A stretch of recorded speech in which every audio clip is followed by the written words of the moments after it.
আসসালামু আলাইকুম ওয়া রাহমাতুল্লাহি ওয়া বারাকাতুহু। বন্ধুরা সবাই কেমন আছেন? আশা করি অনেক অনেক ভালো আছেন। সো বন্ধুরা, আজকে আপনাদের সাথে চমৎকার একটি টিপ শেয়ার করতে চলে এলাম, যেটি কিনা আমরা যদি আমরা যখন আমাদের বিগ বিগ কিবোর্ড বা অন্য আদার যে কোনো কিবোর্ডে যখন আমরা আমাদের ওয়ালপেপার অথবা আমাদের পছন্দের কোনো ছবি আমরা অ্যাড করতে হয়েছে, তখন কিন্তু থার্ড পার্টি অ্যাপসের সাহায্য নিতে হয়েছে। তো আজকে আপনাদেরকে এমন একটি টিপ শেয়ার করবো, যেটির মধ্যে জানতে পারবেন আপনার জিবোর্ডের মধ্যে আপনার যে কোনো ওয়ালপেপার এবং আপনার পছন্দের যে কোনো পিক আপনি অ্যাড করে নিতে পারেন। কোনো প্রকার থার্ড পার্টি অ্যাপসের প্রয়োজন হবে না। আমাদের যে জিবোর্ডের যে জিবোর্ডটি রয়েছে, সেই জিবোর্ডটির মধ্যে আমরা আমাদের পছন্দ মতো যে কোনো ওয়ালপেপার অথবা আমাদের যে কোনো ছবি আমরা অ্যাড করে নিতে পারি। সো বন্ধু, সেটি কিভাবে জানতে হলে সঙ্গেই থাকুন, দেখতে থাকুন প্রবাসী বাংলা টিউব, এবং আপনাদের সাথে আছি আমি আপনাদের বন্ধু মোহাম্মদ জামশেদ। সো বন্ধুগণ, চলুন শুরু করা যাক। তার আগে আপনাদের কাছে আমি ছোট্ট একটি রিকোয়েস্ট করবো, যারা এখনো আমার চ্যানেলটিকে সাবস্ক্রাইব করেন নাই, এই ভিডিও নিচে দেখুন রেড কালারে লেখা রয়েছে সাবস্ক্রাইব, ওইখানটা একটি ক্লিক করে সাবস্ক্রাইব করে দিন।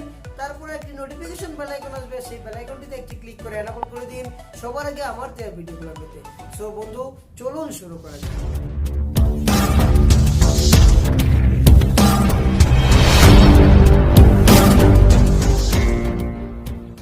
সো বন্ধুগণ, আমরা প্রথমে যে কাজটি করব, আমাদের মোবাইলে যে কিবোর্ডটি রয়েছে সেটিকে সেই অ্যাপসটিকে আমরা ওপেন করব। তো ওপেন করার পর বন্ধুগণ, এই যে দেখুন এখানে অনেকগুলো সেটিংস রয়েছে। তার মধ্যে দেখুন 3 নম্বর যে একটি সেটিংস রয়েছে থিম, এটাতে ক্লিক করে দিন। তো এটাতে ক্লিক করে দেওয়ার পর এই যে দেখুন এখানে অনেকগুলা ইমেজ চলে আসছে। তো নিচে দেখুন কতগুলো ওয়ালপেপার রয়েছে। তো আপনি যদি ইচ্ছা করেন ওয়ালপেপারও দিতে পারেন। তারপরে দেখুন বিভিন্ন কালারের ইমেজ রয়েছে, এগুলো দিতে পারেন। তারপরে যদি আপনি ইচ্ছা করেন যে আপনার গ্যালারি থেকে আপনার কোনো ছবি এখানটায় অ্যাড করবেন, তাহলে যে দেখুন প্লাস আইকনটি রয়েছে, প্লাস আইকনটিতে ক্লিক করে দিন। প্লাস আইকনটিতে ক্লিক করে দেওয়ার পর আপনার গ্যালারিতে নিয়ে যাওয়া হবে। তো আপনি সেখান থেকে আপনার পছন্দ মতো একটি ছবি আপনি সিলেক্ট করে নিতে পারেন। তো সাপোজ আপনাদেরকে দেখানোর জন্য আমি এটাকে সিলেক্ট করে দিলাম। দেওয়ার পর এই যে দেখুন এখানটায় জুম করতে পারবেন, জুম করে ছোটো বড়ো করতে পারবেন। এই যে দেখুন জুম করে ছোটো বড়ো করতে পারবেন। তো আমি এতটুকু রেখে দিচ্ছি। এতটুকু রেখে দেওয়ার পর এখানটায় দেখুন নেক্সট লেখা রয়েছে, নেক্সটে ক্লিক করে দেবো। নেক্সটে ক্লিক করে দেওয়ার পর এরকম একটি ইন্টারফেস আসবে। আসার পর দেখুন উপরটায় লেখা রয়েছে অ্যাডজাস্ট ব্রাইটনেস। তো এটা আপনি বাড়িয়ে 100 করে দিতে পারেন। দেওয়ার পর দেখুন নিচে লেখা রয়েছে ডানে ক্লিক করে দিন।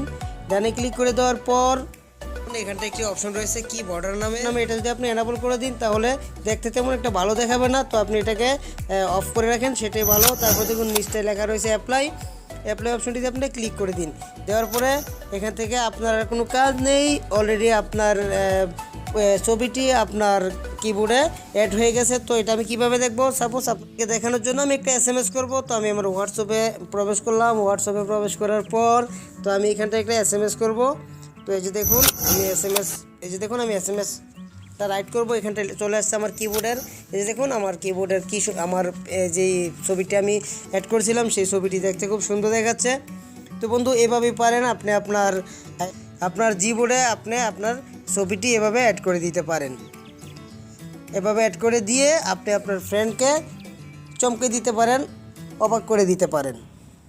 সো বন্ধুগণ, অসংখ্য ধন্যবাদ জানাচ্ছি আপনার মূল্যবান সময়টুকু দিয়ে ভিডিওটি দেখার জন্য। ভিডিওটি যদি আপনার কাছে ভালো লেগে থাকে তাহলে অবশ্যই একটু লাইক করবেন, আপনার বন্ধুর সাথে শেয়ার করতে ভুলবেন না। আর আপনি যদি এখনো আমার চ্যানেলটিকে সাবস্ক্রাইব করে না থাকেন, আমার চ্যানেলটিকে এখনই সাবস্ক্রাইব করে দিন এবং পাশে থাকা বেল আইকনটিতে একটি ক্লিক করে এনেবল করে দিতে ভুলবেন না।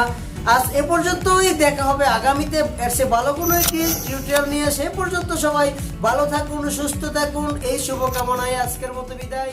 খুদা হাফেজ।